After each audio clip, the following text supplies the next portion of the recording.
다음. 휴대폰을 좀 꺼내 보실래요?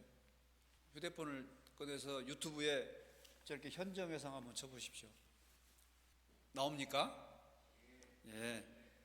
구독, 알림 설정 바로 하세요. 왜 진리를 검색하는데 기독교가 뜨냐고. 부처님 말씀이 안 뜨고. 왜 인생의 철학을 보는데 부처님 가르침이 탁 홈화면에 떠야 되는데 그렇지 않는가, 그런 걱정하는 마음이 들어서 제가 현직에 있으면서 하다 보니까 이게 이 퀄리티가 좋은 영상을 만들려면 시간 투자를 많이 해야 되더라고요. 근데 그냥 이렇게 법문하는 내용을 그냥 올리고 있습니다. 여러분들께서 제 법문을 오늘 법회하는 것도 올릴 거예요. 올리고 나면 무조건 좋아요를 눌러주셔야 돼요. 왜 그러냐면 이게 법봇이에요, 법봇이. 아까 좋아요가 많고 클릭수가 많아야 알고리즘이 데려다 줘요. 그러니까 이게 보시 하는 거예요. 구독, 좋아요, 알림 설정은 법봇이다. 아시겠습니까? 네. 물론 제 법문이 쉬운 내용도 아니고 재미있는 내용도 아니에요. 부처님이 진리를 말씀하시고 철학을 말씀하시는데 그게 뭐가 재밌겠습니까? 조금은 진지하고 조금은 무겁고 조금은 난해할 수 있겠죠. 그러나 곰곰이 씹어보면 거기에 은은한 맛이 나는 그런 법문입니다. 다음. 저는 이제 지금 한 2달 동안 해가지고 지금 법성계 법문을 쭉 해오고 있었어요. 그래서 오늘 여러분들하고 처음 만남인데 법성계를 갑자기 얘기하면 당황스러울 수 있는데 오늘 한 법문이 이해가 잘 안 되면 전편 몰아보기를 하시면 됩니다. 아셨죠? 네, 전편 몰아보기, 지난 줄거리를 쭉 보셔요. 그래서 지난 한 2달여간에 걸쳐가지고 지금 법성계를 쭉 법문해 오고 있어요. 그래서 지금 제가 줄 그어놓은 오늘 저기를 할 차례예요. 이제 법성계 전문이에요. 딱 중간에 와 있죠? 오늘 여러분들하고 만남이 딱 중간에서의 만남입니다. 다음. 그래서 이제 오늘 구체적으로 볼 내용은 지난주에 9세 10세 호상즉 인불잘난 격별성을 받고, 오늘은 여러분들이 그렇게도 많이 들었던 초발심시 변정각 생사열반 상공화, 이 부분을 여러분들에게 말씀을 드리고자 합니다. 오늘 마침 음력 2월 15일 부처님 열반제일이에요. 그래서 생사열반 상공화라는 이 열반의 말씀을 함께 보는 기회도 될 것 같습니다. 우리 법부님들 오늘 듣는 법문이 너무 평상시에 듣던 법문하고 평상시에 뭐 어떤 법문을 하시는지 모르겠지만 좀 결이 다를 수도 있고, 평상시에 여러분이 듣던 법문하고 결이 좀 다를 수도 있고, 또 여러분들이 보시는 책의 내용하고 법문 내용이 조금 상이할 수도 있을 텐데 한번 들어놓으세요. 봄에 씨앗을 심어 놓으면 반드시 날이 따뜻하고 비가 내리고 햇빛을 받으면 싹은 나게 돼 있고 꽃은 피고 열매는 열립니다. 그러니까 한번 오늘 법문을 잘 들어두시면, 지금까지 지난 줄거리를 잘 모른다고 할지라도 오늘 법문만 잘 들으셔도 부처님이 어떤 말씀을 하시고자 하셨는지를 짐작할 수 있으리라고 생각이 듭니다. 다음. 지난주까지는 어떤 말씀을 드렸냐면, 시간과 공간이라고 하는 것은, 저보세요. 지난주까지 어떤 말씀을 드렸냐면, 시간과 공간이라고 하는 것은 절대적이지 않다, 상대적이다라는 말씀을 드렸어요. 시간과 공간이 상대적이라는 얘기는 이것이 이렇다고 저것이 저렇다고 규정 지을 수가 없다. 과거, 현재, 미래를 과거, 현재, 미래라고 특정할 수가 없다. 시간을 특정할 수 없으니까 공간을 정할 수 없고, 시간과 공간을 정할 수 없으니 거기에 시간과 공간을 점유하고 사는 존재를 존재라고 부를 수가 없다는 이런 말씀을 드렸었어요. 이게 무슨 말인지를 모르면 뭐하라고? 전편 몰아보기를 하시라고. 그러면 이해가 돼요. 우리 존재는 시간 X축과 Y축, 시간축과 공간축의 한 점을 점유하고 있다라고 생각되는데 시간과 공간이 절대적이지 않기 때문에 존재가 존재로서의 의미를 가질 수 없다. 이것을 요 법성계에서는 일미진중 함시방, 일체진중 영여시, 무량원급 즉일념, 일념즉시 무량급 이렇게 풀었어요. 그렇지만 이렇게 시간과 공간을 특정할 수가 없고 존재가 존재로서의 점유할 수가 없음에도 불구하고 각각의 존재들은 인물잠난 격별성의 각각의 존재들은 다 또 이렇게 낱낱이 온전하게 그 모습들을 다 드러내고 있어요. 다 드러내고 있어. 이게 전혀 잡되지도 않고 전혀 어그러지지도 않고 서로 혼란스럽지도 않게 이렇게 질서정연하게 또 쭉 이루어져 간다라는 그런 말씀이에요. 오늘은 여기에 이어서 여러분 상계유심, 만법유식 이런 말씀 많이 들어보셨죠? 처음 들어보세요? 삼계유심이란 말 처음 들어보세요? 그러시구나. 그러면 여러분 예불 드릴 때 삼계도사 사생자부라는 말은 들어보셨습니까? 삼계도사 들어보셨어요? 삼계는 어디냐? 삼계는 저기 곡성에 가면 삼계면이란 면이 있어요. 그 삼계가 아니고 삼계는 이렇게 욕계, 색계, 무색계예요. 불교의 유명한 말 중에 삼계유심, 만법유식 이런 말이 있어요. 삼계는 욕계, 색계, 무색계예요. 욕계는 욕망이 지배하는 세계, 색계는 욕망은 없는데 물질만 있는 세계, 무색계는 욕망도 없고 물질도 없는 그런 세계. 이걸 다시 바꾸면, 자, 여러분들에게는 욕망이 있습니까? 없습니까?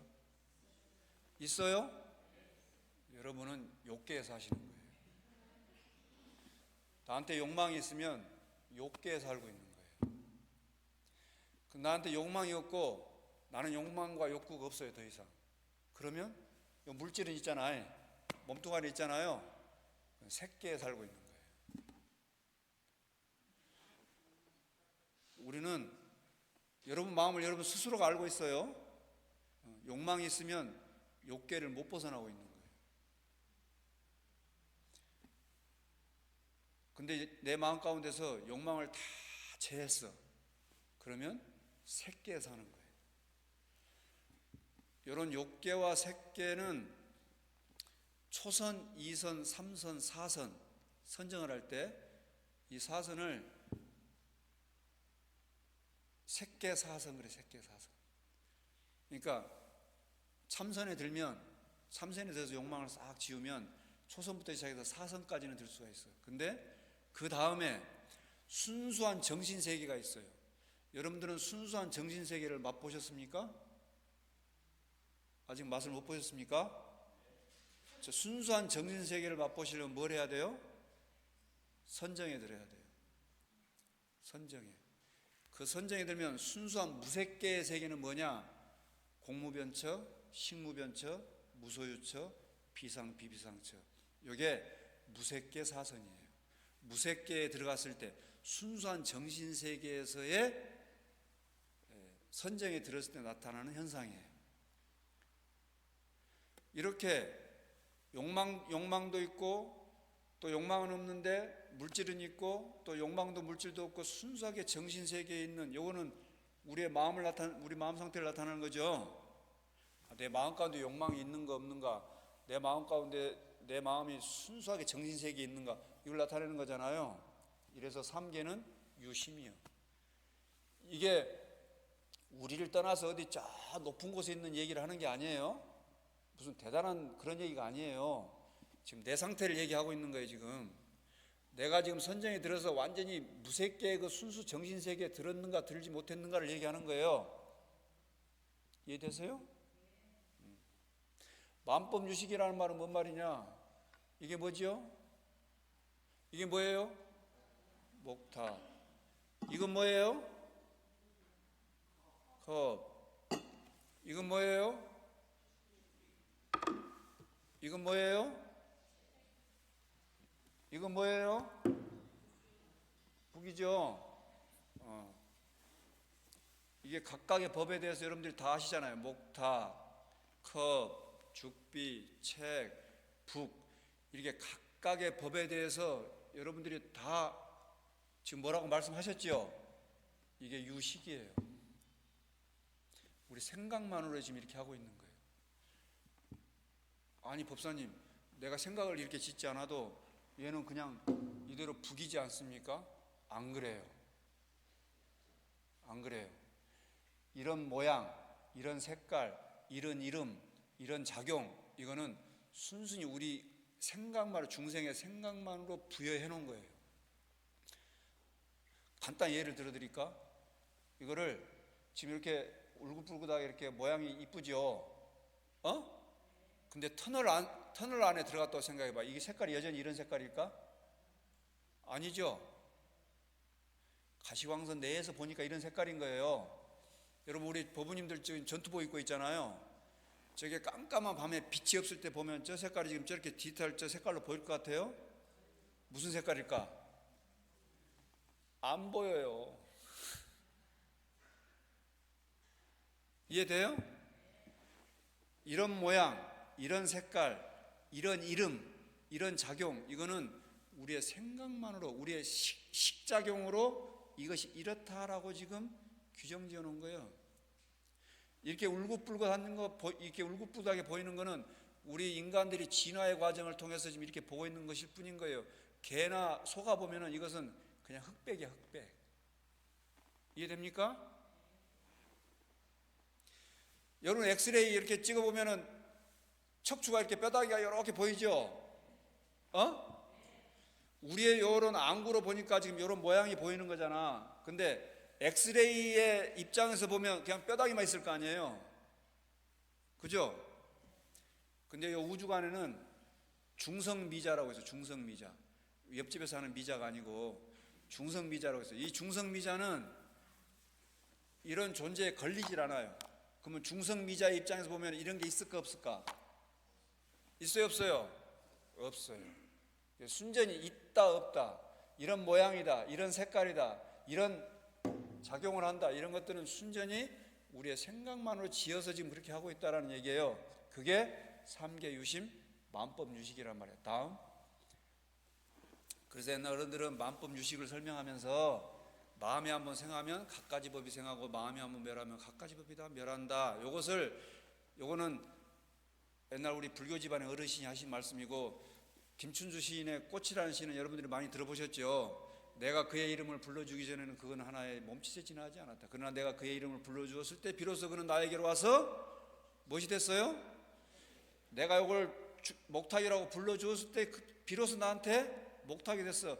내가 컵이라고 불러줬을 때, 내가 죽비라고 불렀을 때, 내가 책이라고 불렀을 때, 내 순전히 내 생각만으로 그렇게 했을 때 그게 나에게로 와서 의미가 됐어. 북이라고 의미가 됐어.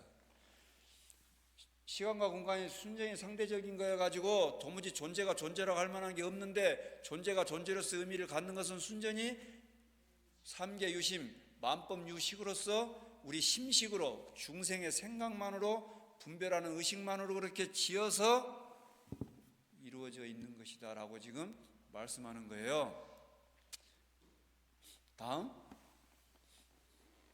오늘은 초발심시 변정각 생사열반 상궁하라는 이 개송을 볼 차례예요. 그러면 왜 갑자기 삼계유심 만법유식을 보더니 초발심시 변정각을 갑자기 얘기합니까?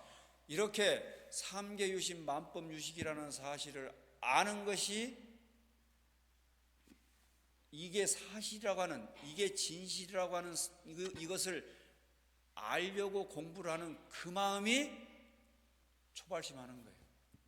근데 발심이라는 게 말이에요, 우리 초발심하는 것이 궁극의 정각을 이룬 상태라는 거 지금 얘기하는 거거든. 초발심시 변정각 이 말이.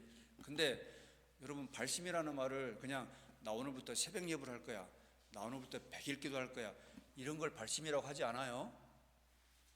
이걸 발심이라고 생각하면 큰 오산이에요. 발심이라는 말을 좀 갖춰서 말하면 무슨 얘기냐? 발보리심이에요.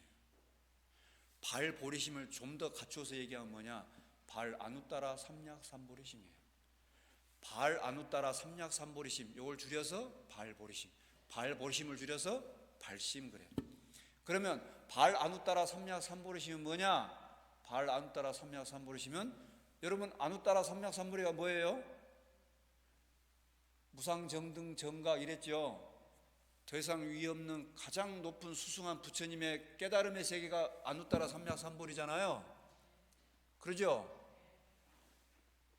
내가 이 세간을 살면서 뭔가 이루고자 하는 그런 소원 성취의 그게 발심이에요? 내가 절에 불사를 좀 하겠다라고 마음을 내는 게 발심이에요? 아니에요. 안웃따라 삼약삼보리심이 발심이에요. 보리심을 내는 것. 그 보리심이 뭐냐? 부처님 법을 알고자 하는 것. 이게 발보리심이에요. 무상정등 정각의 마음을 깨닫고자 하는 게 발보리심이에요. 아시겠어요? 별로 재미가 없나 보네. 뭔가 성취를 해야 되고, 여기 보니까 국회의원 당선도 돼야 되고, 지금 대학에 합격도 해야 되고 회사에 취직도 해야 되고, 지금 여기 많이 있는데 지금 내가 보니까, 그래서 발심하는데, 발심이 부처님 법을 알고자 하는 것, 부처를 내기도 하고, 부처를 내는 것이야말로 가장 즐거운 것이고, 공덕 가운데서도 가장 큰 공덕이 뭐냐?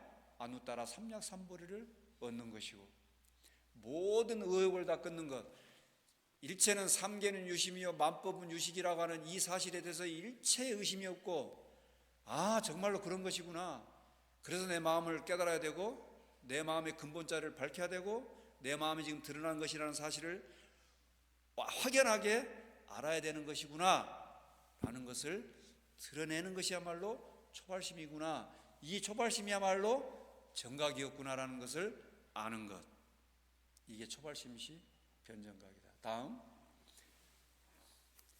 시방의 부처님들을 보고자 하는가, 공덕장을 베풀려고 하는가, 일체의 고통을 다 없애려고 하는가. 여러분들이 세간을 살면서 온갖 고통과 근심과 걱정과 근심, 걱정, 슬픔, 두려움, 공포 가운데 살아가는데, 이런 근심, 걱정, 슬픔, 두려움, 불안을, 이런 일체 모든 것들을 다 일소해버리고 그야말로 고통 없는 그런 세계를 가고 싶어 하는가? 그렇다면 빨리 뭘 해라? 안웃따라 삼약삼보리심을 바래라. 이 안웃따라 삼약삼보리심을 바라는 것이야말로 정각을 이루는 때이다. 이게 지금 초발심 공덕품에, 화엄경 초발심 공덕품에 나오는 말인데, 여러분들이 아주 많이 들어보셨을, 맨 밑에 저 약인용료지 3세 1제불 음관법에서 밑에 일체 유심조 이렇게 되어 있죠. 이건 야마공중 개참품에 강림보살이 하신 말씀이신데, 일체 유심조, 일체는 다 마음이 지금 조작해서 마음이 다 지어내는 바이다라고 하는 게 아까 삼계유심 만법 유식이라는 말이죠. 이런 일체가 다 마음이 조작해낸 바라는 사실을 아는 것이야말로, 이것을 알려면 어떻게 해야 되느냐? 발 안웃따라 삼약삼보리심 해야 된다. 이렇게 발 안웃따라 삼약삼보리심 하게 되면 반드시 일체유심조라는 사실을 알게 된다. 일체유심조라는 사실을 알게 되면 그것이 곧 부처이다. 그런데 말이에요, 여기서 반전이 있어요. 다음, 반전이 있어요. 생사열반 상공하여. 생사는 우리가 사는 게 태어나고 죽고 태어나고 죽고 생사 생멸하는 세상이잖아요. 그리고 이 생사로부터 벗어나는 것을 열반의 세계라고 그러잖아요. 그러잖아요. 근데 생사열반 상공하 이랬어. 여러분들 그 인터넷이나 이런 데, 아니면 책자에 법성계가 지금까지 쭉 이렇게 유포되면서 잘못된, 첫 번째로 잘못된 그 글자가 나오는데, 그게 뭐냐? 생사열반 상공할 때 저 상자를 항상 상자가 아닌 서로 상자로 쓰는 데가 굉장히 많아요. 그건 잘못된 거예요. 의상 스님께서도 저기에는 저렇게 항상 상자를 썼어요. 근데 공부를 잘 못 배운 사람들이 저기를 서로 상자로 써놔. 서로 상자로 쓰면 안 돼. 왜? 이치적으로도 안 맞고 도리에도 안 맞아요. 그리고 원저자에게도 안 맞아. 왜 이치적으로 맞지 않느냐? 생사와 열반이라고 하는 두 법이, 이게 절대적으로 성립될 수 있어 없어? 성립될 수가 없어요. 생사법이라고 하는, 열반법이라고 하는 이 두 법이 절대적으로 설 수가 없어. 이거 서로가 상대하지 않아. 열반, 생사와 열반은 옛날부터 저 공자가 한 가지 공자예요. 한 가지 공자. 한 가지. 생사와 열반을 나눌래야 나눌 수가 없어요. 원래 없는 거예요. 생사와 열반, 중생과 부처, 미혹함과 깨달음, 초발심, 처음 발심한 것과 궁극의 정각의 상태, 이걸 나눌 수가 없는 거예요. 본래 한 가지로 화합됐어요. 우리가 화합한다고 할 때 저 화자는 뭔 말이냐면 하나도 어그러짐 없이 딱 맞아 똑 떨어지는 걸 화학을 해요. 불가분, 나눌래야 나눌 수가 없는 걸 화학을 해. 화자의 뜻이 원래 그래요. 그러니까 본래 생사와 열반이 나뉘어진 적이 없고, 중생과 부처가 나뉘어진 적이 없고, 범부와 성인이 나뉘어진 적이 없고, 초발심과 정각이 나뉘어진 적이 없어. 본래 하나였어. 근데 중생들이 하도 못 알아먹어가지고 나는 생사에 시달리고 있고 생로 병사 우비 고뇌에 시달리고 있다고 여기고 살고 있기 때문에 부처님께서 중생들을 제도하기 위해서 출가의 모습도 보여주시고 깨달음의 모습도 보여주시고 오늘처럼 이렇게 열반의 모습도 보여주시면서 중생들을 제도해 주셨어요. 그러나 그런 모습들을 보여주셨지만 그런 모습을 낮춘 적이 본래 없더라. 생사열반 상공하여 생사가 본래 나뉘어진 적이 없어. 그래서 행행도처요. 떠나긴 떠났는데 가긴 가. 온갖 길을 다 가요. 온갖 길을 다 가는데 가긴 갔는데 그 간 곳이 어디요? 도달하는 자리예요. 그리고 지지발처예요. 도착하긴 도착했는데 어디예요? 떠난 자리가 그 도착한 자리예요. 가긴 갔는데 간 자리가 도착한 자리고 떠나긴 떠났는데 떠난 자리가 바로 도착한 자리라면 여러분 출발한 적이 있어요 없어요? 목적지에 도달한 적이 있어요 없어요? 목적지니 출발점이니 목적지니 초발심이니 변정각이니 이런 말 자체가 설 자리가 없는 거예요. 그럼에도 불구하고 우리는 끊임없이 출발한다, 도착한다, 중생이다, 부처다 이런 말들을 해. 이런 말들에 속으면 돼야 안 돼요? 안 돼요. 본래 초발심지 변정각이요 생사열반 상공하였어요. 아시겠어요? 부처님 법 대단해요. 이런 걸 어떻게 아셨을까 부처님께서는. 스님 저는 어째서 열반을 얻지 못합니까? 너는 생사심으로 열반을 구하기 때문에 그러느니라. 생사심이 뭡니까? 열반을 구하는 그 마음이 생사심입니다. 본래 생사와 열반 살고 죽는 것 중생이 부처가 되고 미혹함을 깨뜨려서 깨달음을 얻고 번뇌를 깨뜨려서 해탈을 얻고 이런 것으로 생각했는데 본래 중생이 부처가 되는 게 아니고 미혹함을 깨뜨려서 깨달음을 얻는 게 아니고 출발점에서 출발해가지고 도착점에 도달하는 그런 것이 아니기 때문에 네가 끊임없이 그런 마음으로 불법을 구하면 열반법을 구하면 부처님 법을 구하면 너는 끝내 그 자리에 도달할 수가 없다. 발 안 웃따라 삼약 삼보리 심해라. 발심해라. 그 발심이 뭐라고? 행행도처고 지지발처다 라는 사실을 확연히 알고 거기에 머무르고 거기에서 가고 거기에서 오고 해야 그것이야말로 발 안 웃따라 삼약 삼보리심 하는 그 자리에서 공부하는 거예요. 그럼 여러분 아마 지금 법문을 듣고 나면 그 생각이 들 거야. 그럼 어떻게 하라는 거예요? 또 그 어떻게 할까요? 어떻게 해야 돼요? 어떻게 하려고 하는 그 마음을 내려놔라. 그래야 발심을 제대로 한 것이다. 여러분들 한번 봐봐요. 입법계품에 보면 선제동자가 53선지식을 찾아서 법문을 들으러 다니잖아요. 첫 번째 하는 게 뭔지 아세요 혹시? 입법계품 한번 가서 다 한번 보세요. 선제동자가 그 선지식들을 찾아가기 전에 하는 게 있어. 각각의 선지식들마다 찾아가기 전에 반드시 맨 처음에 하는 문구가 나와. 그게 뭐냐? 발 안우 따라 삼약삼보르심 하고 이렇게 시작해요. 생사심으로 불법을 구해? 아니에요. 중생을 버리고 부처가 되겠다고, 번뇌를 버리고 깨달음을 얻겠다고, 미혹함을 버리고 열반을 얻겠다고, 이런 마음으로 불법을 구하는 것이 아닌 것이다. 범부를 버리고 성인이 되는 것이 아닌 것이에요. 아시겠습니까? 모름지기 부처님 열반제를 맞이해서 모름지기 발 안우 따라 삼약삼보리심 하는 우리 선봉사 불자들이 되기를 바라겠습니다. 여러분의 일상이 늘 평안하고 안온하기를 축원드립니다.